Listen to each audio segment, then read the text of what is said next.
Mayam Krumsari don't ever impact news nay Raj Nongthombam Manung Hutna Saturday night show the Mayam Butam Lokcheri. Ngasi Saturday night show sigi show stopper obigidur bagis singasi lagliba matang tha October gitang ama ahan batariga sida release to godoriba Manipur the premiere show ulaga kudol tam godoriba film Maitelon film NAMASE CHAPHU HURANBINI Harry film sigi team ni. Ladies and gentlemen, boys and girls, children of all ages, please put it together for the team of NAMASE CHAPHU HURANBINI. CHAPHU HURANBINI team putra nokcheri. Welcome to the show.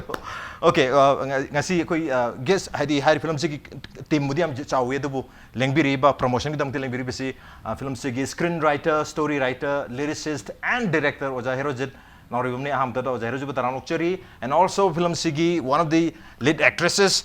Nicky Sorokhaibam ni Nicky busu taram nokcheri, and last but not the least ngasi oina koi Harry film sigi one of the lead actors oibiriba koi Suraj Ngasepam ni Suraj busu taram nokcheri. Welcome to the show. Okay, maming se title se interesting oi NAMASE CHAPHU HURANBINI aduga akoina promo se online da thengna matamda trailer se da CHAPHU har akoina koigi lebak na saba CHAPHU se oramdo male adu korphu macha ma hapet title laga se uppa thengna je yada aduga short ta su thengna je CHAPHU se koi chak thong wi CHAPHU do idura na tra koigi lebak. Okay, title se NAMASE CHAPHU HURANBINI ha je kari oido film se komai to bono title se interesting oi film se kari oido kitna ai bi film sigi manung yo iba story di leader roige. Yes idea di haziki CHAPHU se akoi gi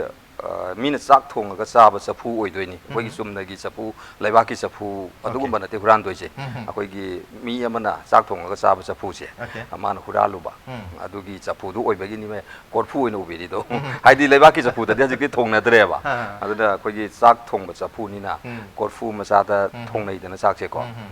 rice cooker gumba da su thong nei adubu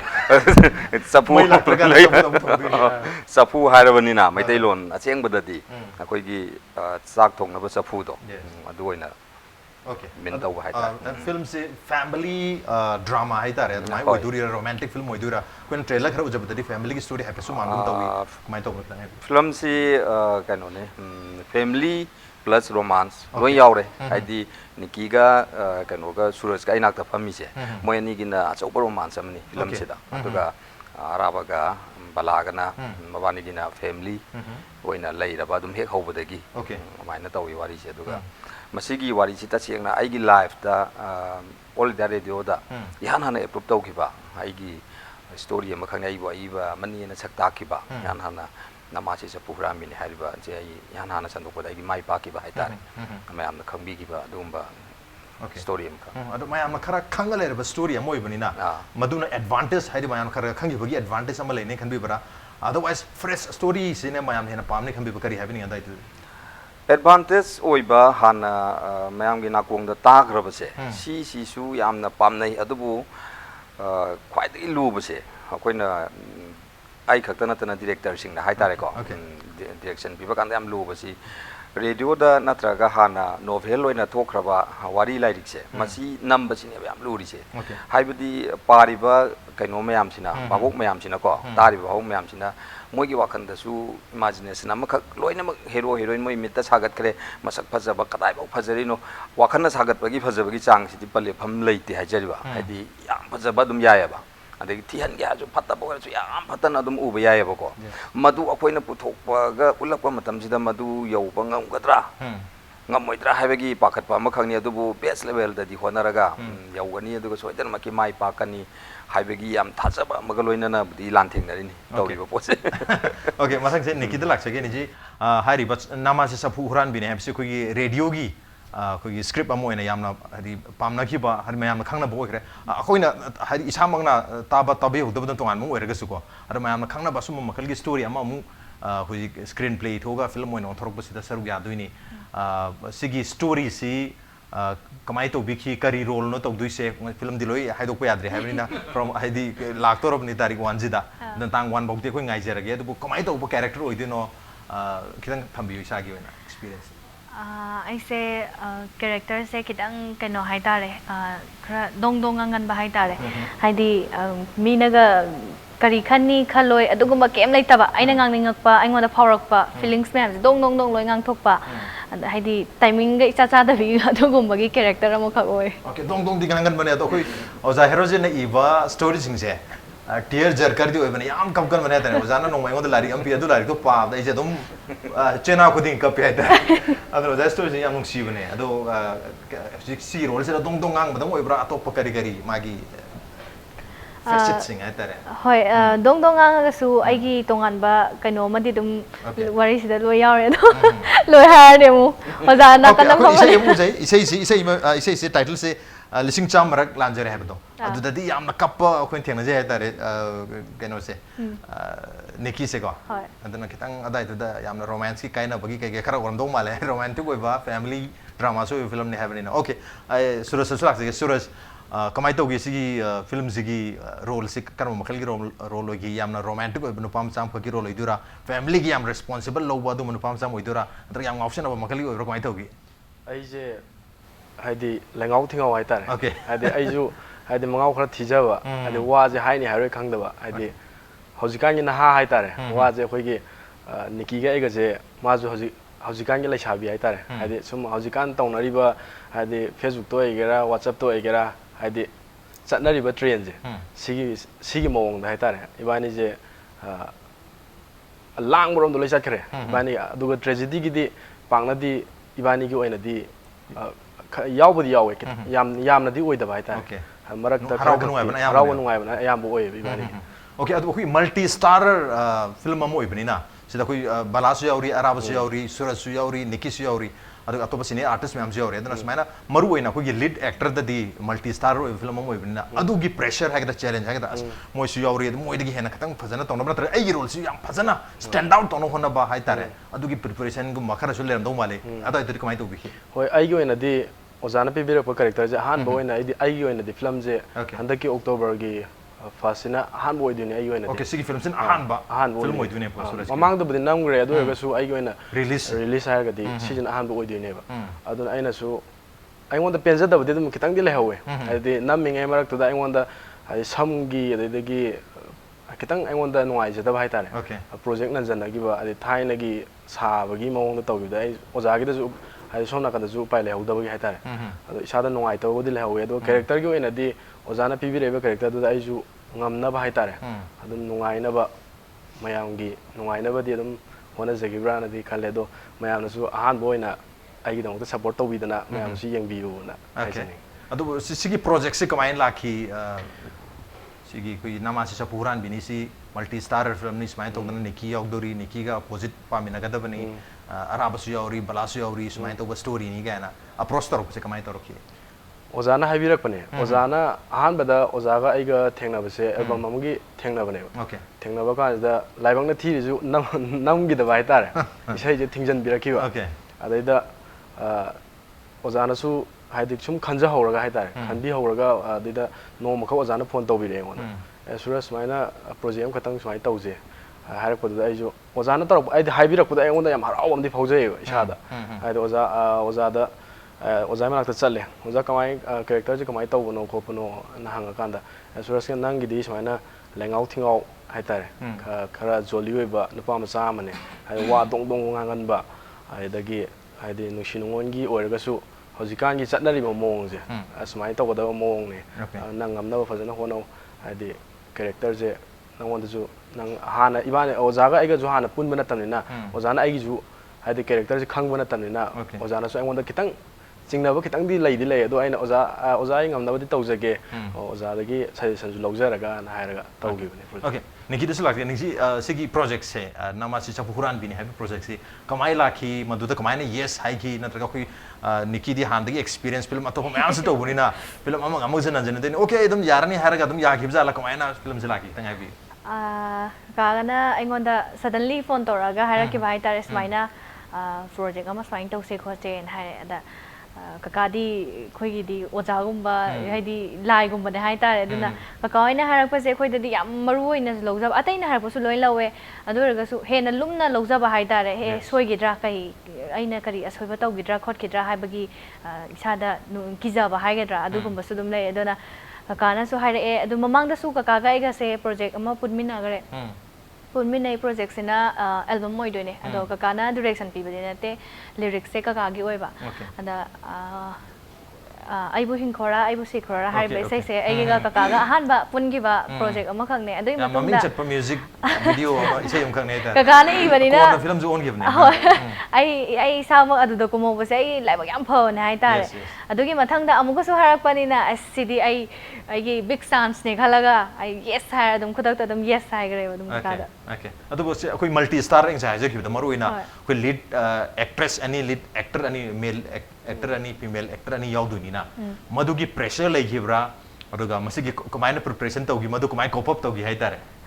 pressure di dum lai kai no hai ta ga di chebla akoi de di am senior ne aduna moina akoi de gi haibase yam hele experience de gi kai de loi hen manina ado moi su character am ni ai gi su character am ni character budi chapmana de ko ado ai gi su ai gi pi ba character se ta dana ba hai tare chebla ga pamina bani na ai su sio bani adani na yam kana hai di study yam kana tawgi adu maina yam kana hona gi film on khani okay yam kana koi actress sing na hona gi film mo ai aduga koi ozai Herojit ki oini su yam kana hona jaba hai tare koi hana writer oina screen writer oina lyricist oina story writer oleram badagi direction su tawrei ni ozai gi handa gi sina character suba direction oiduna aduga direction tawbuse da isa gi script to tawjaba sida penja bagi sang hai tare satisfaction gi sang se ko mai tawi handa gi film gi sina amu sigi maru be USP ta unique selling proposition si madi mayam da click torni ga khanja base ozai gi wena kari habi ning si film sina ai gi direction pirak pada de ahum subane okay han ham pada hiyai bi gre dui mathang da bonem thok jong gi iput aina ma ma su sako nang na de release tawra ni pura loire aduga chiki NAMASE CHAPHU HURANBINI haiba keno siga aduga ai yamna ina passion ba sungam da ba hai tare hadi I ba khot ba loi yaw bani na dagi aduga direction pi ba gi di isana I ra kan da direction pi ba si gi yam nungai nungai habadi wari se aina sem do gi hara chloi mak yam nungai na sem do ba hai tare ko dai artist sing asi laktre aina kano tawri ba schedule je ban thugai de thugai ra ga chu magi wari se aina dum semaga ma ji ga chi yaudra ga chu number gi process te dum tawbi gi ba hai tare aina adugu ba gi yam nungai ba dilai aduga film sigi film si numit drama to ni khatane ba working days film ji loi se which adu kamaina loi ge habda si angang ani aina Suraj kani ki ga che moi ani si nauri bani na hai tare ko aina pung tara da camera thanga kani ha je moi pung ni pan makhai ma pan da dum yaure e ba ko makeup taro ko la maina loi re aduga balaga ra ba ga china balana khartang theng na lai ko ma mana pung ani da ge yam ba hawe ba number je mamang si ge me bani gi loi nam hoba aduga matung ta ba china balaga ra ba gi sin gi loi nam ba adu maina Porsche se ai chi nong da sin ni pan mapan ga number chu yaw inga e de editor sin nga e ba kamai na mai no si bu ga na nga e ba hadi pung number du pung ta da gi hau khra bani na angon da di adum pothar ga chu matam yam phang ba hai tare adu maina film si jam yang na chat khre si film je adu khoi na release theng si di sum jam theng badi na te masi film si around khoi sum sang bada 6 month gum badi change film si da khoi na process yang complete loi bada gi sensor lo bagi ko de preview gi matam khara adu gi lo da ya da bani na adu mai na matam khara adom da khara muk chang bani sing bagi di September 7 si release taw ni na tawram bane sensor gum ba kai gum bai kitang theng da October 1 da ta gi bane October 1 da Bhagachandra open ya theater boat ta premier show tu ni mayam la yang yarba nungai ga do ba family gi su oi ba duga naha singina romance ki makhal mathel mayam yaw dorba luhong ba kangu gi su yaw dorba duga luhong de ba naha sing su le su na yorba ko za Herojit na khut tarak ba irak pa du film oi du ne do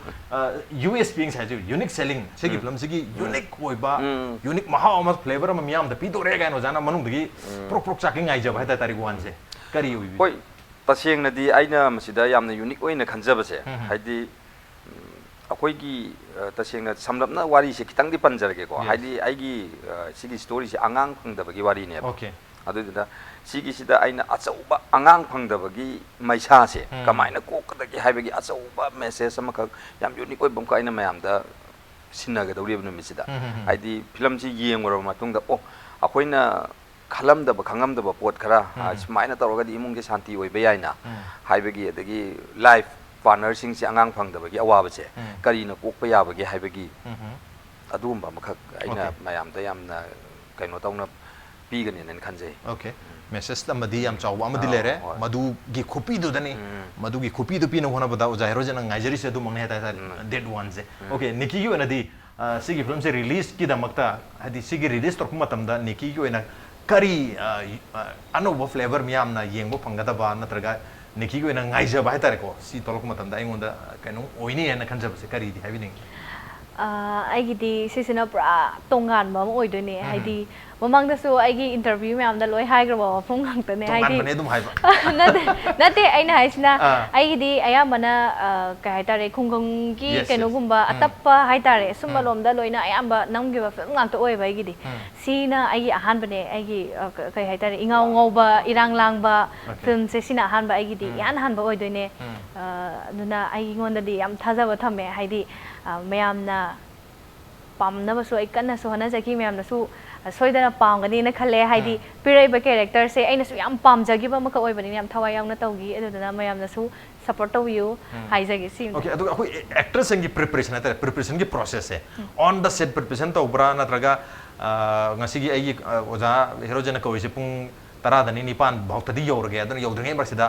ꯅꯠꯇ꯭ꯔꯒ ꯂꯝꯕꯤꯗꯒ ꯑꯗꯨꯝ preparation ꯇꯧꯔꯒ ꯆꯠꯄ꯭ꯔꯥ ꯑꯩꯒꯤ ꯀꯦꯔꯦꯛꯇꯔꯁꯤ ꯑꯩ ꯉꯁꯤ ꯁꯤꯁꯤ ꯇꯧꯗꯣꯏꯅꯤ ꯈꯣꯠꯇꯣꯏꯅꯤ ꯑꯗꯨꯃꯥꯏꯅꯒ ꯇꯧꯈꯤꯕ꯭ꯔꯥ ꯁꯤꯒꯤ ꯀꯦꯔꯦꯛꯇꯔꯁꯤ ꯇꯧꯅ ꯍꯣꯠꯅꯕꯗ ꯏꯁꯥꯒꯤ ꯄ꯭ꯔꯤꯄꯔꯦꯁꯟ ꯍꯥꯏꯇꯥꯔꯦꯅꯦ ꯁꯤꯒꯤ ꯐꯤꯂꯝꯁꯤꯗ ꯀꯃꯥꯏ ꯑꯣꯏꯈꯤ ꯄ꯭ꯔꯤꯄꯔꯦꯁꯟꯁꯦ ꯌꯨꯝꯗꯒꯤꯗꯤ ꯇꯧꯕꯗꯤ ꯅꯪꯗ꯭ꯔꯦ ꯀꯩꯒꯤꯅꯣ ꯍꯥꯏꯀꯥꯟꯗ ꯁ꯭ꯀ꯭ꯔꯤꯞꯁꯦ ꯍꯥꯟꯅ ꯐꯖꯅ ꯍꯥꯏꯗꯤ ꯈꯪꯗꯕꯅ ꯃꯔꯝ ꯑꯣꯏꯔꯒ ꯁ꯭ꯀ꯭ꯔꯤꯞꯁꯦ ꯑꯩꯈꯣꯏꯗ ꯂꯩꯇꯕ ꯍꯥꯏꯇꯥꯔꯦ ꯑꯗꯨꯗꯨꯅ ꯌꯨꯝꯗꯒꯤ ꯄ꯭ꯔꯤꯄꯔꯦꯁꯟ ꯇꯧꯔꯒ ꯆꯠꯄꯗꯤ ꯑꯣꯏꯗ꯭ꯔꯦ ꯑꯗꯨꯒ ꯑꯩ ꯁꯨꯇꯤꯡ ꯁ꯭ꯄꯣꯠꯇ ꯑꯗꯨꯝ ꯉꯟꯅ ꯌꯧꯋꯦ ꯉꯟꯅ ꯌꯧꯕ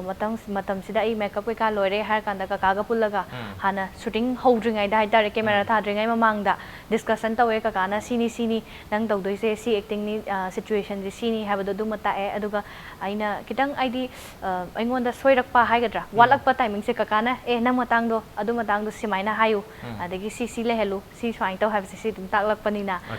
ꯍꯥꯏꯗꯤ ꯑꯩꯒꯤ ꯑꯩ ꯄꯤꯔꯤꯕ ꯀꯦꯔꯦꯛꯇꯔꯁꯦ ꯁꯛꯁꯦꯁ ꯑꯣꯏꯒꯅꯤ ꯍꯥꯏꯕꯁꯤꯗ ꯑꯩꯅ ꯊꯥꯖꯕ ꯊꯝꯕꯅꯦꯕ Okay Suraj ꯂꯥꯛꯁꯦ Suraj ꯑꯍꯥꯟꯕ ꯔꯤꯂꯤꯖ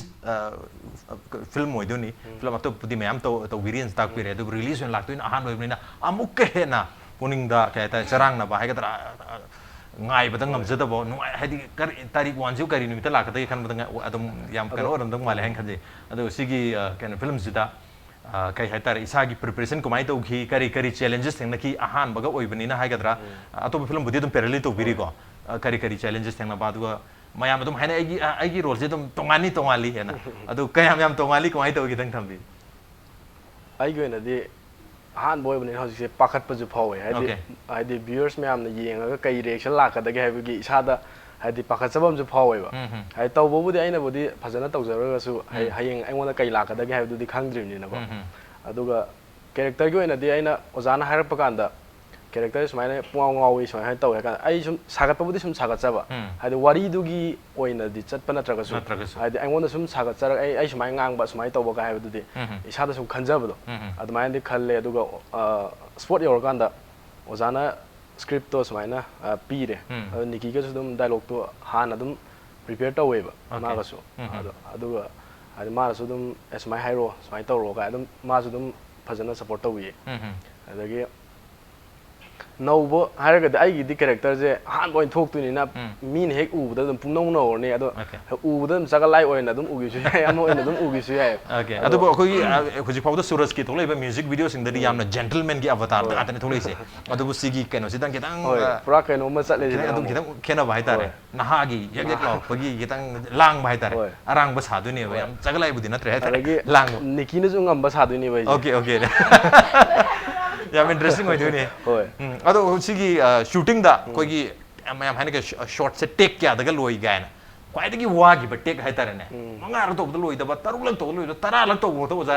ꯑꯣꯖꯥꯅ ꯄꯦꯟꯈꯤꯗꯕ ꯍꯥꯏꯇꯥꯔꯦ ꯌꯥꯗ꯭ꯔꯦ ꯑꯃꯨꯛꯀ ꯇꯧꯈꯤꯁꯤ ꯀꯥꯏ ꯂꯩ ꯑꯗꯨꯝꯕ ꯃꯣꯃꯦꯟ ꯂꯩꯒꯦꯔꯥ ꯀꯃꯥꯏꯅ ꯇꯧꯋꯤ ꯑꯗꯨꯒꯨꯝꯕꯗꯤ ꯌꯥꯎꯈꯤꯗ꯭ꯔꯦꯕ Okay ꯌꯥꯎꯈꯤꯗ꯭ꯔꯦꯗꯤ ꯑꯗꯨꯝ ꯑꯣꯖꯥꯅ ꯍꯥꯟꯅ ꯄ꯭ꯔꯤꯄꯦꯌꯔ ꯇꯧꯔꯕꯅꯤꯅ ꯑꯗꯨꯝ ꯑꯣꯖꯥꯅ ꯁꯨꯃꯥꯏꯅ ꯇꯧꯔꯣ ꯍꯥꯏꯕꯗ ꯇꯦꯛ ꯑꯗꯨꯝ ꯌꯥꯝ ꯀꯨꯏꯅꯕꯨꯗꯤ ꯌꯥꯝꯅꯗꯤ ꯆꯪꯗ꯭ꯔꯦ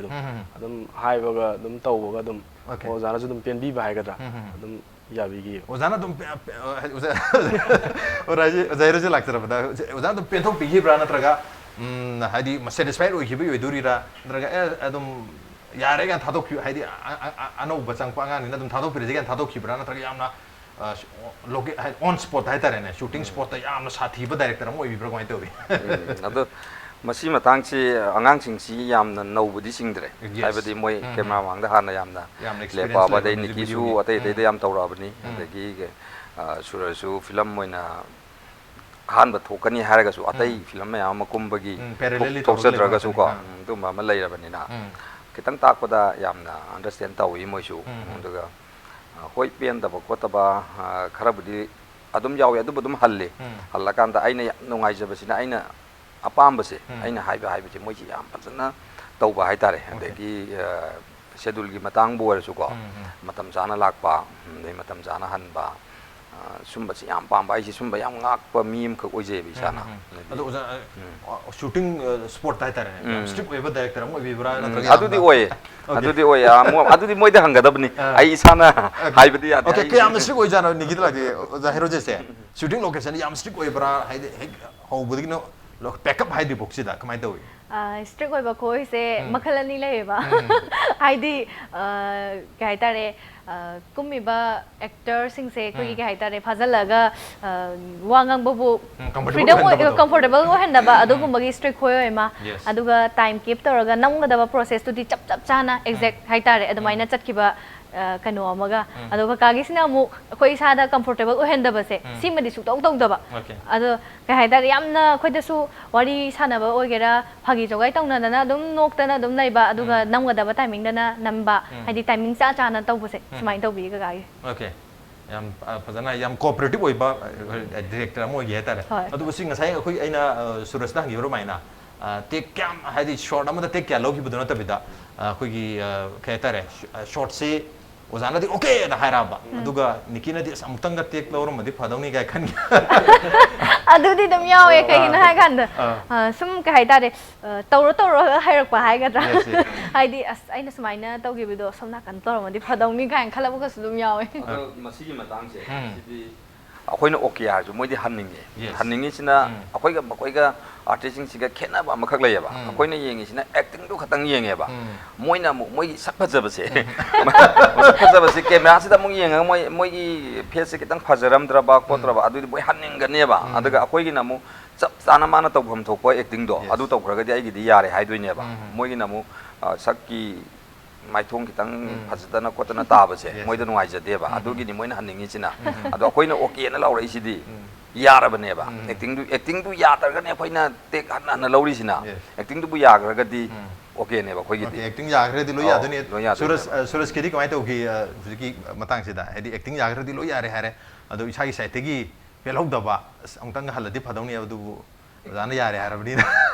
अखो केनो तक अखो मॉनिटर तक संग अगी जुकी दु यागरब जा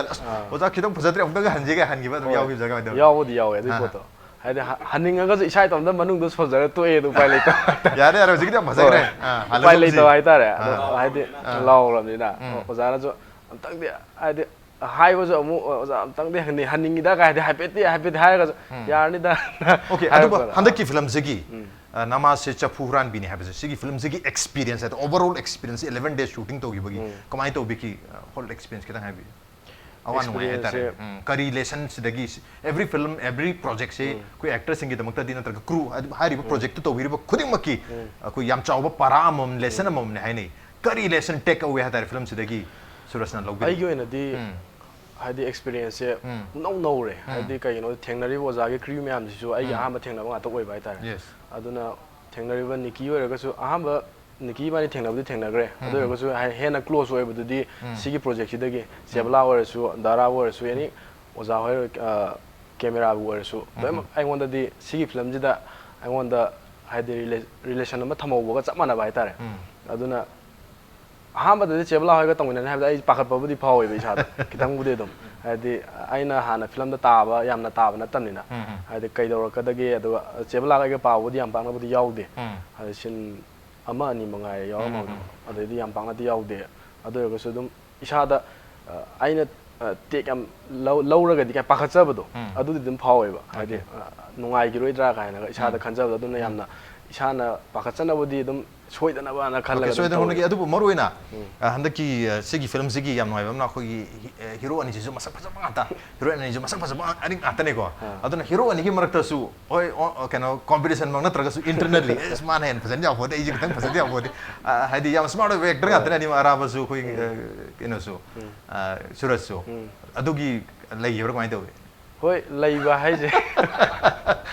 hoi kano figure gi oina di darabadi adum phajana masagi phajana leijare adu ayumada matam da de ayumada ju kitang isada aije na boi lakpoi isada kan taw leiba hai tare isada ju suk suk thaba dagi nungai jada bai ta dum taw leiba da pemudi peja de isana aiju hadi isado henna fit ohening bai tare okay ichil naw sabu ju male ko film jida arabana mayam ba sabu ga ichil naw isha ada henna competitive go na di hena de thoina di hena khandre adu ai gi ta pidi role du hena kana ta na perform to okay Nicky gi di sigi film sigi experience ai tare ko project me am to gre adu sigi project sigi experience ko mai having ai na sigi film sigi na tamak para lahu para ai gi makha tha project sing tamak ai gi life ki career gi tamak ai kari tam hore kan hore ga kan bi ꯑꯩꯉꯣꯟꯗ ꯀꯥꯟꯅꯕꯗꯤ ꯂꯣꯏ ꯀꯥꯟꯅꯍꯧꯔꯦ ꯍꯥꯏꯗꯤ ꯀꯦꯔꯦꯛꯇꯔꯁꯨ ꯑꯅꯧꯕ ꯑꯣꯏꯈꯤꯕ ꯑꯩꯉꯣꯟꯗ ꯑꯩꯅ ꯌꯥꯝ ꯄꯥꯝꯖꯈꯤꯕ ꯍꯥꯏꯇꯥꯔꯦ ꯑꯗꯨꯒ ꯄꯤꯔꯛꯏꯕ ꯗꯥꯏꯂꯣꯛ ꯑꯣꯏꯒꯦꯔꯥ ꯁ꯭ꯀ꯭ꯔꯤꯟ ꯄ꯭ꯂꯦꯁꯦ ꯑꯩꯉꯣꯟꯗ ꯌꯥꯝ ꯅꯨꯡꯉꯥꯏꯖꯕ ꯍꯥꯏꯇꯥꯔꯦ ꯀꯩꯒꯤꯅꯣ ꯍꯥꯏꯔꯒꯗꯤ ꯌꯨꯝ ꯑꯃꯗ ꯉꯥꯡꯅꯕ ꯍꯥꯏꯗꯤ ꯋꯥꯍꯩ ꯋꯥꯇꯥꯁꯦ ꯆꯞ ꯆꯥꯅ ꯇꯥꯔꯛꯄꯒꯤ ꯍꯥꯏꯗꯤ ꯐꯤल्ꯝꯒꯤꯅꯦ ꯍꯥꯏꯔꯒ ꯇꯣꯉꯥꯟꯕ ꯋꯥꯍꯩ ꯋꯥꯇꯥ ꯈꯤꯇꯪ ꯐꯖꯕꯤ ꯃꯑꯣꯡꯗꯒ ꯁꯦꯝꯃꯛꯄꯁꯦ ꯉꯥꯡꯕꯗꯁꯨ ꯍꯦꯛ ꯄꯟꯕꯒꯨꯝꯕ ꯍꯥꯏꯗꯤ ꯉꯥꯡꯅꯔꯛꯇꯕꯅꯤꯅ ꯑꯗꯨꯅ ꯁꯤꯒꯤꯁꯤꯗꯤ ꯑꯩꯈꯣꯏꯒꯤ ꯅꯣꯔꯃꯦꯜꯂꯤ ꯁꯨꯝ ꯉꯥꯡꯅꯕ ꯑꯣꯏꯕꯅꯤꯅꯀꯣ ꯀꯩ ꯍꯥꯏꯇꯥꯔꯦ ꯑꯩꯈꯣꯏꯅ ꯗꯥꯏꯂꯣꯛ ꯇꯧꯔꯛꯄ ꯃꯇꯝꯗ ꯗꯥꯏꯂꯣꯛ ꯗꯦꯂꯤꯚꯔꯤꯁꯦ ꯅꯨꯡꯉꯥꯏꯕ ꯌꯥꯝꯅ ꯑꯩꯈꯣꯏꯒꯤ ꯏꯁꯥꯗ ꯌꯥꯝ ꯅꯨꯡꯉꯥꯏꯕ ꯑꯃꯈꯛ ꯑꯣꯏꯒꯤ ꯑꯦꯕ꯭ꯔꯤ ꯗꯥꯏꯂꯣꯛ ꯁꯤꯒꯤ ꯐꯤꯜꯝꯁꯤꯒꯤ ꯑꯣꯏꯅ ꯁꯤꯗ ꯌꯥꯎꯈꯤꯕ ꯑꯩꯉꯣꯟꯗ ꯄꯤꯔꯛꯄ ꯗꯥꯏꯂꯣꯛ ꯈꯨꯗꯤꯡꯃꯛ ꯑꯩꯅ ꯉꯥꯡꯕꯗ ꯂꯣꯏꯅꯃꯛ ꯅꯨꯡꯉꯥꯏꯖꯈꯤꯕ ꯍꯥꯏꯇꯥꯔꯦ ꯌꯥꯝꯅ ꯗꯥꯏꯂꯣꯛ ꯌꯥꯝ ꯐꯖꯕ ꯌꯥꯎꯈꯤꯕ ꯃꯥꯜꯂꯦ ꯑꯩꯅ ꯄ꯭ꯔꯣꯃꯣꯗ ꯍꯥꯏꯐꯦꯠ ꯊꯦꯡꯅꯕꯗꯀꯣ ꯅꯤꯀꯤꯒꯤ ꯏꯟꯇꯔꯦꯁꯇꯤꯡ ꯑꯣꯏꯕ ꯀꯥꯎꯗꯤ ꯀꯥꯎꯔꯦ ꯇꯁꯦꯡꯅ ꯅꯤꯀꯤ ꯅꯤꯡꯁꯤꯡꯕꯤꯔꯤꯕ ꯅꯤꯡꯁꯤꯡꯉꯒꯗꯤ ꯁꯨꯔꯖꯀ ꯄꯥꯕ ꯗꯥꯏꯂꯣꯛ ꯈꯔ ꯌꯥꯎꯕ ꯃꯥꯜꯂꯦꯀꯣ ꯅꯤꯡꯁꯤꯡꯉꯒꯗꯤ ꯃꯇꯦꯛ ꯑꯝꯇꯪ ꯔꯤꯀ꯭ꯔꯤꯌꯦꯠ ꯇꯧꯕꯤꯌꯨ ꯗꯥꯏꯂꯣꯛꯁꯦ ꯄꯨꯔꯥ ꯐꯨꯜꯗꯤ ꯑꯃꯨꯛ ꯂꯥꯏꯟ ꯑꯃꯅꯤ ꯈꯛ ꯑꯣꯏꯔꯦ ꯂꯥꯏꯟ ꯑꯃꯅꯤ ꯑꯣꯏꯅ ꯍꯥꯏꯗꯤ ꯄ꯭ꯔꯣꯃꯣꯗꯨꯗꯁꯨ ꯌꯥꯎꯔꯕꯅꯤ ꯄ꯭ꯔꯣꯃꯣꯗ ꯌꯥꯎꯕꯗꯁꯨ ꯌꯥꯏ ꯑꯩ ꯃꯇꯦꯡ ꯈꯛ ꯇꯧꯔꯒꯦ ꯑꯗꯣ ꯗꯥꯏꯂꯣꯛꯇꯤ ꯈꯤꯇꯪ ꯍꯥꯏꯗꯤ ꯀꯩ ꯍꯥꯏꯇꯥꯔꯦ ꯋꯥꯍꯩ ꯋꯥꯇꯥ ꯁꯣꯏꯕꯗꯤ ꯑꯗꯨꯝ ꯌꯥꯎꯔꯛꯄ ꯌꯥꯏ ꯃꯌꯥꯝꯅꯁꯨ ꯀꯩꯁꯨ ꯀꯥꯏꯗꯦ ꯑꯗꯨꯗ ꯁꯨꯔꯖ ꯃꯇꯦꯡ ꯄꯥꯡꯁꯤꯟꯕ ꯌꯥꯔꯒꯗꯤ ꯁꯨꯔꯖꯁꯨ ꯑꯗꯨꯝ ꯌꯥꯎꯁꯟꯕꯤꯔꯛꯄ ꯌꯥꯏꯀꯣ ꯑꯗꯨꯝ ꯍꯧꯔꯒꯦ ꯌꯥꯔꯦꯀꯣ ꯁꯨꯔꯖꯀ ꯄꯨꯟꯕ ꯇꯥꯏꯃꯤꯡꯗꯅꯤꯀꯣ ꯑꯗꯣ ꯗꯥꯏꯂꯣꯛꯁꯦ ꯏꯕꯥꯅꯤ ꯄꯨꯟꯕ꯭ꯔꯥ ꯄꯨꯟꯗꯤ ꯄꯨꯜꯂꯦ ꯑꯗꯣ ꯗꯥꯏꯂꯣꯛꯁꯦ ꯅꯪ ꯁꯨꯔꯖꯀꯤ ꯌꯥꯎꯗꯕ ꯅꯪꯅ ꯍꯧꯕ ꯃꯥꯅ ꯍꯧꯕ ꯑꯣꯀꯦ ꯃꯥꯅ ꯍꯧꯕ ꯅꯤꯀꯤꯅ ꯍꯧꯔꯛꯄ ꯌꯥꯏ ꯑꯦꯅꯤꯋꯥꯟ ꯑꯗꯨꯝ ꯍꯧꯖꯟꯕꯤꯕ ꯌꯥꯔꯦ ꯑꯩꯗꯤ ꯏꯁꯧ ꯂꯥꯡꯕꯗꯤ ꯑꯗꯨꯝ ꯍꯧꯔꯛꯇꯧꯔꯕꯅꯤ ꯌꯥꯏ ꯍꯧꯕꯤꯔꯣ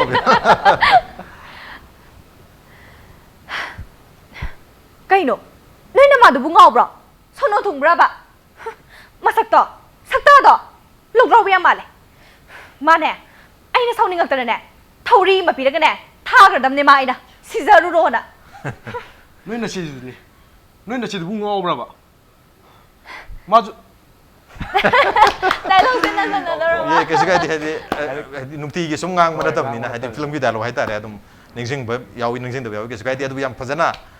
ꯌꯥꯝ ꯅꯨꯡꯉꯥꯏꯅꯤ ꯍꯥꯏꯇꯥꯔꯦ ꯑꯃꯁꯨ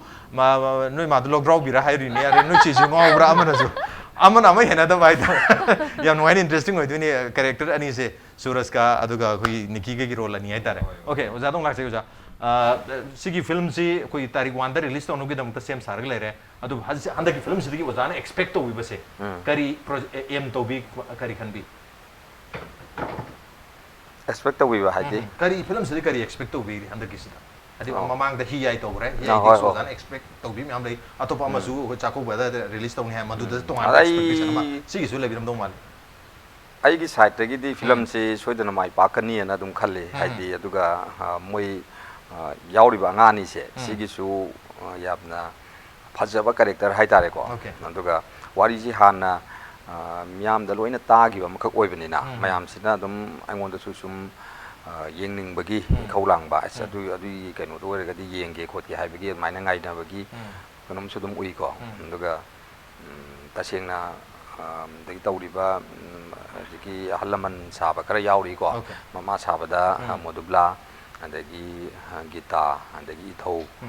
ꯃꯣꯏꯁꯨ ꯀꯦꯔꯦꯛꯇꯔꯁꯦ ꯂꯣꯏ ꯆꯥꯎꯋꯤ ꯆꯥꯎꯕꯗꯤ ꯑꯗꯣ Isai gari kaya yopi udah isai aman isai dia mak katang hape isai dia mak katang hape anda kisi oke isai aman katani adu isai dusu uzan ibi bani isai mai oke film gi mai film gi story su uzagi ni screen play su uzagi ni adu direction su uzagi ni adu yauri be isai aman su uzagi ni yamna fazaba mai ngatani fazaba dialogue ngatani fazaba story ni mayam October ke tarik 1 bong ngai minaraga yeng minar jatra on den obrem troje ke pretyam sunjar ke impact news film tadro lebi welcome back to Nirbasi Manung Hutna Saturday Night Show ni atu ngasi show sigi shows to purna lalibo October gi tang amada Bhagachandra Open Air Theatre miyamna bot haina khangna riba sumno ba theatre sida premiere show utuna release to godro ba maitelon film NAMASE CHAPHU HURANBINI hariba film sigi team ni mathang sidi break ki matung sidi kogi quick fire round haibtare question sit masa thuna thuna khara hangjara ge aduga mayamna su yari ngai ojaroje Thuna kumbiba adum bagi tangkak tuni. Okay, quick fire round with the team of NAMASE CHAPHU HURANBINI. Ahan base yoza Herojit ke dum haujarage. Karigum oza imung chichan sa pathak padum wat ba imung ne adubu karigum imana CHAPHU hura lagta dim yuno na bagi. Adu CHAPHU se kari tobini. CHAPHU se adum thindok piru ne. Okay, Nicky ima CHAPHU hura lagta ke tobini. Nicky CHAPHU. Jamane dum thindok tam ni. Adu la phana abdune na. Okay, Suraj, CHAPHU hura lagta. Ayo sama na ina. Tindok karne. Okay, mathang se Nicky de haujar ke Nicky kogi hari misak sing sedagi Nicky na kenong huran biu CHAPHU na tabak kenong huran biu hai tar gadi kari huran gadage. Okay, arab de kari huran bini. My dressing de. My dressing se. Okay, Suraj de kari huran bini. Jamane dressing huran. Okay, ada oza Herojit de kari huran bini. Kaka dai di magi kaka ki kok se hai tar. Okay, koi balada de kari huran bini. Jebla dai di mai phasa base. Okay, same question hai tar hai Suraj lag de Suraj. Nicky de kari huran bini. Nicky dai di mawan lagi acting running. Acting? Okay. Oza Herojit de kari huran bini. Oza dai di haidi oza da thoi ba isai mayek se haidi asuk matik thokre ba adu asim di oza de running e Okay, arab de kari huran bini. da da body se. Okay, balada kari huran bini. sebala dai di magi beauty Okay, ayo oza Herojit lagte oza hari ba ozagi icha mari hai tare artist mari sidagi oza na huran bini ba. Okay, Nicky de kari huran bini. Nicky da gisa magi sahi huran ninge Na hoy jab se. Okay, okay, Suraj de kari huran bini. Suraj dai chu mai phajaba si huran ninge beauty se balada de kari huran bini. balada gi di mai acting adum aku kitang tak pada gyan tab se si Pick up se. Okay, yeah. aduga koi arab de arab de chu dum magi beauty se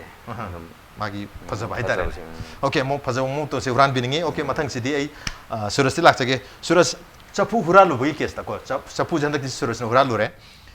Suraj pu defend to wina ba lawyer ma ukil ma nek tare adu nek tar ga di kana nek pi ga mi khara pizar ke sidi kana nek pi ni ko. Okay, lawyer se Narendra Modi, Donald Trump, Imran Khan, Kim Jong Un natraga Rahul Gandhi moina lawyer oram tar ga di kana oi nek pi ga defend to wina ba Suraj pu defense lawyer se kana oi nek pi ga Narendra Modi. Okay. Okay, mathang oza Herojit. ai chu Narendra Okay, Modi okay, Nicky kanana lawyer oi nek bini kari go moin lawyer oram tar ga Hai di kana Rahul Gandhi. Okay. Maram jele ram dong wale maram jang wale dong wale tu ai maram do dil apil lak jaram ki tak nakari maram Narendra Modi lo bi bais Suraj as a lawyer. haidi praja gi damakta ma je yam na di haidi khanbi bai tare Okay. ado khanbi dire de khang de ko haidi Oza Herojit. ai di Narendra Modi aina pami sina na parja gi khanba khanda bai di khangde mana tawning ba thabak ngam ba se sigi aina ngamani dana mani ga Okay. Okay. Nicky Rahul Gandhi choose to. Ai sum pamjaro bai hai tar maza Okay. Ado akoi gi hari film se de yauri ba matang se Nicky di lak sarge ko. Nicky film se gi kogi ko star sing se mogi maramda wahi ahum ka describe to wi hatare aha ma dek phamin nari ba Suraj se karam makhal gi mino se Nicky na describe to wi hatare wahi ama ani ahum da to birasi ma se khogi kai tare nupa orga su yam tapsaba monjaba hai tare aduga amana ꯀꯦꯕ ꯈꯔ ꯄꯥꯝꯃꯦ ꯃꯥꯁꯦ ꯑꯗꯨꯝ ꯃꯁꯥ ꯅꯥꯟꯖꯕ ꯀꯦꯖꯕ ꯍꯥꯏꯇꯥꯔꯦ ꯑꯗꯨꯒ ꯋꯥꯗꯤ ꯌꯥꯝ ꯀꯟꯅ ꯉꯥꯡꯒꯟꯗꯦ ꯇꯞ ꯇꯞ ꯉꯥꯡꯒꯜꯂꯦ ꯑꯩꯅ ꯈꯔ ꯐꯤꯡꯉꯤꯁꯤꯒ Okay, Suraj lacchage. Suraj, Nicky se describe to biha targadi. Wahi ohumda. Kamai to bini. Nicky se hire gadi mawong mandana maje wad dum ngange maje. Mawong di manda ba, tappa di manda. Ado dum ngange. Dagi Nicky se dating yam tawu nupi ne. Adi masana amu henkale jo haini amu handare jo haini ado masa dating di tawu ne maje. Adai ahum suda hire gadi maje kira kanga hade yam khenaba nupi khak oi Okay, khenaba oi oda tla oda Herojit khoi Nicky gi amadi Suraj ki hai tare ne ko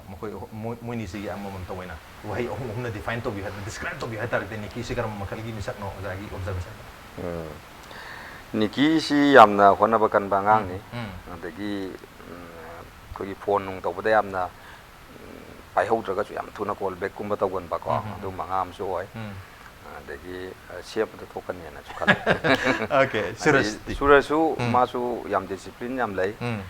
adagi jaguru masak yam khangba mangam adu moi okay loina na ma tunggi kan future promising oi ba actor ma oi ra kani habgi thajaba ma sauna lai ngonda aduga khona badi kitang wat prai na khali okay one of kanbam changi ai tar tanbe adi sana ba khona ba lai dina ko kitang sem ba masang ba artist oi ba se adugi di kitang wale na khali aduga te te mangonda wat pam bulai ti okay khona batang ai ra te dilu yaure dan khona khara kanjan tare da okay Suraj lak chage Suraj film je khoi huran ba haidi pot chaphu huran duini no ko huran bi quality de lak tare huran ba amad da chen gadab quality ahum habi hoy tar gadi kari quality habi ni huran ba amad chen gadab huran ba amda chen gadab je mina yam singba okay adagi haidi tholakadaba thodok se hana khangba hai tare okay haidi ai pung achuk se chatlaga di ma suk lak pi ai hai tawi time gi sense lei ba time gi sense lei ba adagi aina hu do report se kai po no fazana khangba fazana khangba okay oda Herojit lak ja huran ba mugi quite fazaba quality hum mathuk ta bas kai yen kan huran ba hai ba si aingon da darkar lai ba makhak tagi huran ba ne na loi aduga hu dana huraladi da khoi lei ma hu hai ba do adumaina apa pot aingon da kai hani si huran ba si farak pa chu yari ba ni dana ko adana faraga su ai masi achau pot ko hural bai ni hai ba do ai macha am khagi rum ko hural bai pa ba su am cha manai dana achau pot huran ba gi dum ba quality em la heningi aduga hoi yamna mandaba malhandaba ai se huran ba malhandaba ma ka chang chamba apho mi malanda okay quality am ta ga bi ani di sur mana da ani hum sudri ba Andega andaga amana yamna mi yana ba okay haidi adjust to ba haidi kani amada su loina mak changthok changjin ngam ba aina hek changba mafam de khogi chakhum yong changba ngam ba gi quality ma ga okay Nicky is like Nicky huran ba magi quality ada kan modern huran ba ka sam le smart game hoy bank ka huran ngam ba ko aina haga da boy noi hai do from ni okay ahum kak summarize to bi huran ba banda cheng da ba quality haraga di hana pre plan to bang khak darkar oi aduga khogi hudori ba pot se sina haidi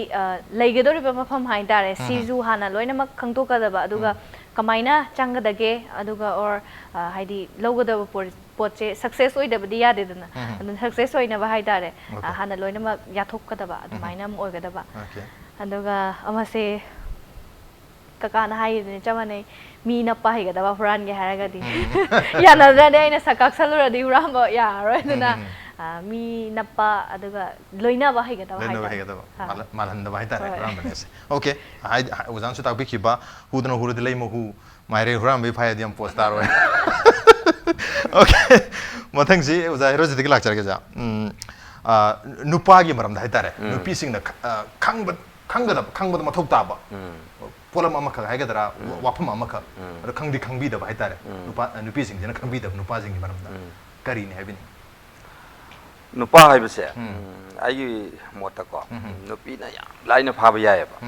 okay अदुबु कमाइना फागदगे हाइबसे नुपासिना करी पामीगे हाइबसे हाइबदि family अमा lamina को मतमदसु नुपासिना पामजबा खरसी नुपीसिना पेना तौबिरगदि हाइबदि नुपासिना चथोमदाइ बोयरसु अमा बोयरसु माना कई पामी कई दरकार लैको अदुगी दे हलकपदसु मा कई पामी सी पोत खरसी माना नुपी ओइबसिंसिना तौबिरगदि नुपीनासु नुपासे याम लाइना खुदुम चनगनि अदुगा नुपाना कैदोमनो नुपीदो हंदनासु यंगोयबा ओके अदुना सिगी क्वालिटी कनोसु निकी लासे निकी ना सिगी अपोजिट ने नुपा जिंजिना नुपीगी मरमदा खंबीगदबा खंबीगदबा को अदुगा खंबीदबा अदुम वाफम अमा हाइबी हाइ टारगेट करे नुपीगीदमक्ता खंबीगदबा हारगदी नुपीगीदी के हाइतारे खितंग असाइ मपान थोपदसु खितंग सोइगिबदा ngangnagadawi adagi haidi phajawa hainadi nongta haibiba oidamnina ko nupi masana su nupi se dum sida jabanina nupa seksina nupi gi damta care lobiba haitare haidi mina ngangnaraga su magi husband haitare aduduna care lobiragadi haidi mana thajabi taragadi dum atai dudi kesu natre duna adu kha Okay, Suraj lagi Suraj. Nupa ye maramda, nupi sing chana khangbi gada ba, khangdi suang khangbi da ba. Kari ne hai bini. Ozana jo hai bi gre ko. Okay. Ado haidi nupa jina pame yu pose kai no. Haidi any kai gumam taw matam da. Haidi aina kai gumam haidi any line amoy gra chapa matam da haidi mana pame se kai no. Haidi khangbi ba mathau tai. Adu khangbi ra matung da haidi yaning bo oi gra yaning da bo oi gra. Haidi yaning da ka su हाइदि फटाफट खन्नाबै महता तपना वाही जे ए सुमाइ तौबि याइ हाइदि ताथो तासिन तौनबि याबा मी जे वा मक्ता हाइनरगसु संगतलगा हाइनरगा तपना हाइनरगा थेमदुना तोखिबसु याइबा संगत हाइरगदि आइजु by force तौनिगपसु याइबा अदुना तपना इंगना हाइनबदु हाइदि अदुगुमदु खंगनि okay ज्ञान ताना वारि वताइ तौबो याबसे okay मथंग सिनि hit लाक्से निकी नोंग मखके तारे for 24 hours Atop me अमगी पुंसी anyone अमगी पुंसी से हिंगबंग अम्बगी चांस का खुदों चाप से लेतार गति कनागी पुंसी नोंग महिंग मिनिंग माई पुंसी वनी हिंगु बाइतार आई नोंग मजिद सूरज वनी हिंगु रगेता आई नोंग मजिद हेरोजिट रोई हिंग ओजा हेरोजिट रोई हिंगु रगे गाय खन कनागी पुंसी हिंग मिनिंग आईदी कनोगी सोनम कपूर पुंसी से नोंग महिंग निंग है कमाई तक जानो मजे okay Suraj कनागी पुंसी नोंग महिंग Ning 24 hours angau magi lai tengi kwai tong jano da khangni okay zaira jitti kana gi punsi nong hing aina hingning base atopa di hairo ge akoi gi baba se baba gi punsi se dam kalak cha bai ta raina boina ma jing ngam me ba baba gi punsi se okay baba gi punsi se nong ma ngam magadi magi mahing do ai ga yam lifestyle yam khena ba hai ta re मान पोमी है चाहिए था जते है okay मथंग से सूरज लाग सके सूरज ideal partner मदा को लाइफ पार्टनर मदा चेन गदा क्वालिटी होम सूरज न खंजो बाय तारे सुम क्वालिटी होम चेल निंगी गान चेन दस स्क्वाइ दे चेल दी भाई गाय खंजो से करी क्वालिटी होम का भी इंग तपा अदगी क्वालिटी लेबा तगी मीबु मसक खंगना फजना हाइदे फजन लोइना बि मंगम्बा हाइदे आई खकी नतबा ओके एनी मी म थेंगनार पो मतमदा फजन फेस लोइना भाई अदुम पा ओके निकी लाक्से निकी लाइफ पार्टनर निकी के लाइफ पार्टनर द निकी न एक्सपेक्ट तौ जप क्वालिटी ओम हाइदारे आई बि हाइदारे करी हाइबि नि आइना एक्सपेक्ट तौ जबसे स्मार्ट ओइबा नंबर 1 अदुगा 2 दा केयर लोबिबसे केयर लोबिबे am pamse अदुगा नंबर 3 सिना खोगी के हाइदारे लोइनमक वखन हाइतारे आइगी वखन जु खनबिबा अदुगा आइना चटनिंगी बलाइन से कइनो अदुगा माना तौनिंगी से कइनो हाइबसे हाइदि येपिबगी महोता सपोर्ट ओइना पिबिबदो अदु पामदे ओके हाइना बलै अखोगी मी एक कनो तौबसे अखोगी मी अमना मसक फजबा पामबजे हाइतारे मरो नुपी सिंग नुपा पामजबगी हाइतारे दाइदुदा हाइना बसी अखोगी रियल लाइफ तबुदी हाइदि मोइसिना ड्रीम तौबसे girls dream about Tom Cruise, but they don't actually expect it in reality. Oza to lakse oza. Oza gi onadi. Oza gi di partner so lebiram ne adu itar ka su ideal partner amad legi da gun si si ni kaina happening se kari happening. Chumme adi aigi angang sing chhatra sing se sina moi di life partner se leitri bani leit tabadugi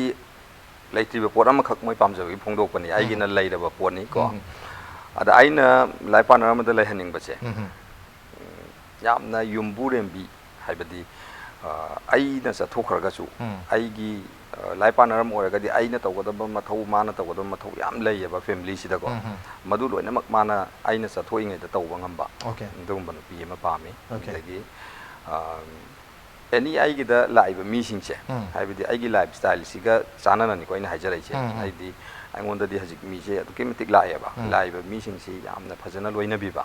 ꯍꯥꯏꯗꯤ ꯀꯩ ꯃꯔꯝꯒꯤ ꯂꯥꯛꯄꯅꯣ ꯅꯪꯅ ꯀꯩ ꯄꯥꯝꯕꯅꯣ ꯈꯣꯠꯄꯅꯣ ꯑꯗꯒꯤ ꯑꯗꯨꯃꯥꯏꯅ ꯐꯖꯅ ꯑꯗꯒꯤ ꯑꯉꯥꯡ ꯃꯌꯥꯝ ꯁꯥꯇ꯭ꯔ ꯃꯌꯥꯝ ꯌꯨꯝꯗ ꯂꯩꯈꯠꯂꯛꯑꯕꯅꯤꯅ ꯁꯥꯇ꯭ꯔ ꯃꯌꯥꯝꯁꯤꯒꯤ ꯑꯄꯥꯝꯕꯒꯁꯦ ꯈꯪꯅ ꯑꯗꯨꯃꯥꯏꯅ ꯇꯧꯕꯤꯕꯁꯨ ꯄꯥꯝꯃꯤ ꯑꯗꯒꯤ ꯑꯍꯨꯝꯁꯨꯕꯗ ꯑꯩꯒꯤ ꯏꯆꯥ ꯂꯩꯔꯕꯅꯤ나 ꯑꯩꯅ ꯏꯆꯥꯁꯤꯡꯁꯤ ꯌꯦꯡꯁꯤꯟꯕ ꯉꯝꯗ꯭ꯔꯦ ꯃꯔꯝꯗꯤ ꯑꯩꯒꯤꯗꯤ ꯑꯗꯨꯝ ꯆꯠꯂꯒ ꯂꯩꯕ ꯊꯕꯛ ꯑꯃ ꯑꯣꯏꯔꯛꯑꯕꯅꯤꯅ ꯑꯗꯨꯅ ꯑꯉꯥꯡꯁꯤꯡꯁꯤꯒꯤ ꯂꯥꯏꯔꯤꯛ ꯂꯥꯏꯁꯨ ꯇꯝꯕ ꯈꯣꯠꯄ ꯑꯗꯒꯤ ꯑꯋꯥꯠ ꯑꯄꯥꯁꯦ ꯃꯥꯅ ꯂꯣꯏꯅ ꯃꯦꯟꯇꯦꯟ ꯇꯧꯕꯗꯣ ꯑꯗꯨꯒꯨꯝꯕ ꯉꯝꯕ ꯑꯣꯀꯦ ꯃꯊꯪꯁꯤ ꯑꯩꯈꯣꯏꯁꯤ ꯈꯤꯇꯪꯒ ꯀ꯭ꯋꯤꯛ ꯑꯣꯏꯍꯟꯁꯤꯀꯣ ꯅꯠꯇ꯭ꯔꯗꯤ ꯃꯌꯥꯝ ꯅꯣꯏꯒꯤ ꯀ꯭ꯋꯤꯛ ꯐꯥꯌꯔꯗꯣ ꯁ꯭ꯂꯣ ꯐꯥꯌꯔ ꯑꯣꯏꯔꯦ ꯍꯥꯏꯕꯅꯤ ꯈꯤꯇꯪ ꯊꯨꯖꯟꯁꯤ ꯑꯣꯀꯦ ꯑꯩꯅꯁꯨ ꯊꯨꯅ ꯍꯟꯖꯔꯒꯦ ꯊꯨꯅꯁꯨ ꯈꯨꯝꯕꯤꯌꯨ ꯑꯣꯀꯦ ꯑꯩ ꯃꯤꯑꯣꯏ ꯈꯔ ꯄꯟꯖꯔꯛꯀꯦ ꯍꯥꯏꯔꯤꯕ ꯃꯤꯑꯣꯏꯁꯤꯡ ꯑꯁꯤꯅ ꯀꯔꯤꯒꯨꯝꯕ कोच और तादे स्पोर्ट्स हम ककी करम बस स्पोर्ट इवेंट से मोई कोच और दो माली अहान बस रतन लाई मानो कोच और तारी करम बस स्पोर्ट्स की थांग दा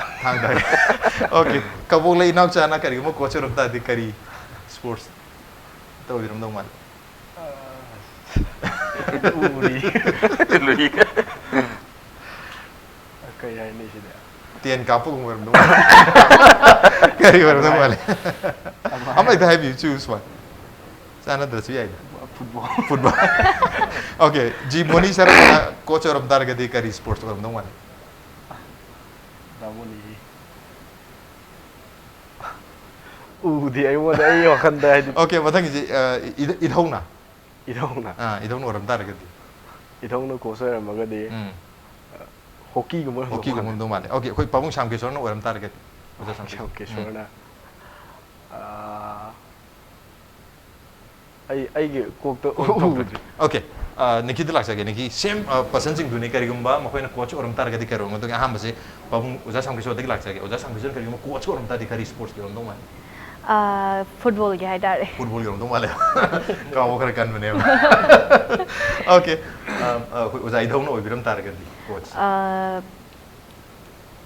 Hockey. Hockey. Cak mana hockey? Okay, kabulay na sana kari mo coach orang target di.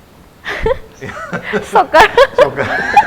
Masih dong orang mana juga. Okay, Johni Sharma di. Cricket. Cricket ki coach ko orang male. Ratan Lai di kari coach orang male. Fight ki. Fight ki. Okay, ay ज़्यादा लाग चला गया. Herojit. Okay, Ratan Lai na kari mo coach orang tadi karam sports event ki orang male. माची joker की sports कुंबगी coach होय दो माले okay Johni Sharma di बोनी सु आदम कोई की सिन नंगांग बगी स्पोर्ट्स कुंबगी होय दो माले okay kabulay na sana coach orang target di मागी सिना कोई की यू थकोदा मचिंग याम ताना बगी अदुम बगी स्पोर्ट्स की कोच होय दो माले ओके उजा इधौगी di इधौगी दी सगोन कांगजे कुंबगी सगोन कांगजे कुंबगी coach उजा sam ki show मागी ना कांग कुंबगी माले Okay, matang sih ay ज़्यादा की तो मैं हुजर आगे अंदर किसी ना आई ऑप्शन अनी पिज़्ज़ा कहता है choice अनी choice इधर की अम्मा choose तो भी है तारे अगर कोई मानव हम ले आई ना choice अनी के मरते की अम्मा choose तो भी हम मतलब okay अदु दी choose your choice है वनी नानी जब choose अम्मा दी choice पुंजा लगा choice है ना है मतलब choose अदु choose your choice अदु choice है तारे जागी choice की आहान में कोई सेंसी अखोगी कोकोनट वाटर है तारे अखोगी यूबी मही को यूबी मही नत्रगा चंपरा मही चूस तो भी चूस वजागी चूस लिमोन दो पाम ओके चंपरा मही से okay award winning award for film नत्रगा पैसा याम तान बर फिल्म पैसा तान पाम ओके चाको बुधे रिलीज तो बगा नत्रगा न्यू ईयर दे रिलीज तो क्या मतलब है मार्केट के उन्हें चाको बुना फाइ चाको बुना फाइ okay love at first sight natraga love after multiple sight hanjan hanjan uraganda nungsiba natraga ahan bu bunda nungsiba karamna hanjan uraganda nungsiba na pam okay sakti am phajaba aduga talent na average oiba aduga sakti hekta yengba ngamdage thiraba aduga talent na extremely leiba karamna fain kan sak phajaba do dum Okay, matang gisi last option si apa film aduga audience am talai ta pasen mahol amani ga yeng ba aduga amana film si horrible film aduga full loina di yeng ba karam na fain kan masi producer ki khalaga di adum mayam yeng basina yam phai haidi apa film do paisa di mangni kana dia ba. Okay. Okay, matang Nicky ki choice lag jara ga ta choose your choice mother choose plus choice hai ta choice Nicky Hojikan WhatsApp yam sinai ko WhatsApp or Telegram ano wom su thole WhatsApp. Okay, matang si free internet phang baga free food phang baga free food chaba pam chaba ta ko. Okay, politician ama luhong baga contractor ama luhong baga karam phai ahamai do politician contractor sabti mane same ne do. Okay, kono wera duine mamma. Okay, matang si minute ama ko matam je lephan baga minute ama se pulep lepha kanam khangan da baitar minute ama freeze taro tham baga natraga minute ama reverse maning da chat baga karam na fain kan reverse tar chat na maning fain da chalum phai ko. Okay, angang ahum puoga paisa kan pai da ba aduga anga ama tale traga paisa yam pai ba karam fain kan paisa yam pai ba na fain khale pedang ni anga ahum le sem ngam da. Okay, yamna funny oi bai tare mayam pun bad yam funny oi budno phayen kan bi barana traga mayam marta khwaidagi intelligent oi budno phayen kan bi ai funny oi bana phayen khale. Okay, well done. Mathang si Suraj lak chagi Suraj ki choice hai tare choose your choice. Suraj ki choice si jacket or sweater jacket. Okay, hair gel sina base si tok paga deodorant sina ba tok paga karam phayen khale Dio sino ba gel di mathang tai ba. Okay, ngasai gi maina mayam pun ba matam do ko khwaidagi funny oi ba yam pagi to go mi am oi bun phayen kan bi na tra mayam ra khwaidagi attractive oi ba mi do oi phayen kan bi ba funny oi bana fain funny oi khale. Okay, Instagram or Facebook question of Facebook. Okay, arranged marriage na tra love marriage Okay, last but not the least Suraj na nungsi jaba mi ama date to baga natraga Suraj bu nungsi bi ba mi ama date to baga karam na date to wini aina nungsi jaba. Okay, Suraj nungsi jaba no date to ai de kai no da aina pam pu to lo phago na phai ai aina mi do na pam aina pam draga de. Okay, yam mai yam honestly yam interestingly pa khum yam bibi yam ngajare hari film si lali batari amma sira tang amma sira October amma release tok dore so idana miyam laga yengbo isinu duga hari film si yam pamna ba super duper hit oiba film am oisinu hai bagi wis episode lo select paside ligla time hai this is ligla time ligla gi market yam chamba khudol mam tang gift hamper am di voucher si ligla gi market aham basi ai oja Herojit hana khudol tam jarga oja thank you so much mathang si ai Nicky la se Nicky ligla gi market gi yam chamba khudol am thank you so much ai ju tara yam pule lieng ba yadre aduna Suraj kita hogar piu ka Suraj thank you so much and all the very best. Lo selak pasida aroi boy na ai oja Herojit film simyam na kadugui dong ta tang wan sida laga yeng dur ha base ten line amada tham bi ta film si tasing na hana hi gi producer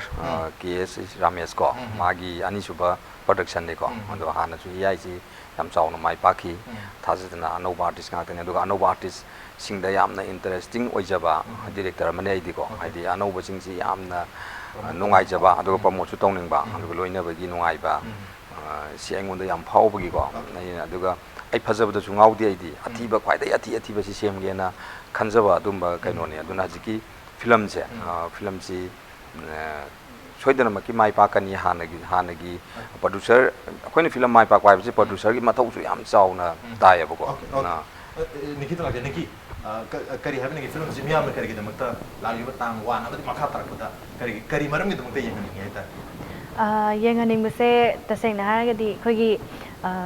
family da kanang su sa hai gre ko angang lai ta ba hai tare adu angang lai ta ba gi kamaina imung santi le hen gada ke habagi message sama pi film amuk ka oi banina adu gi damakta su yenganinge adu ka hojikan hawala iba pakhang lai sabi hai tare ai sama su lai sabi ni adu moi da su haidi akoina tauba yaba or yadaba adagi akoina tauriba mong matause sina kayam phariba fataba hai base si matang si gi maram se hai tare si Suraj kari maram gi damakta NAMASE CHAPHU HURANBINI have se jeng ni miyam oza gi ju script se haidi hana degi hona maming chatlaga leba script am ju oire aduga Nicky na su hai bi gre hojik haidi hojiki youth ching dai tare haidi tawriba situation je haidi tawbiya ba yadaba lai pot ju sisu adum uwa phangani ba haidi si tawrona kai kana bano kana da bano hai photo adagi imung da haidi anambana khoi je angang yaudra kanda thoiba haidi sum kai tare isau lang na boy gera moi gera thonai myam jing je sigum gi posi ju haidi kanada soibano khangdana tongnari pose sigi posi da jo ozagi wari jina su ta ani khale aduga ai gi oina di ai gi ha boy di ni na hoi mayam na su support tau bi dana mayam na soidana yengbu lak piu na mayam na soidana yengbu lak piu aduga hai film si super duper hit oi bayam na mai phak film am oi bi habi wisi amuga na pije ke thank you so much masini ngasigi Manung huna Saturday night show ki tharong ngasigi edition se karam to bi buge ko kan dir pu yagani ko mail id impacttvnews@gmail.com natraga ko Facebook page www.facebook.com/impacttvmanipur da join to wirga comment am di feedback thabir pu yagani. Well, ladies and gentlemen, thank you so much for joining us from the other side of the screen. Until next time, this is Raj Nongthombam signing off.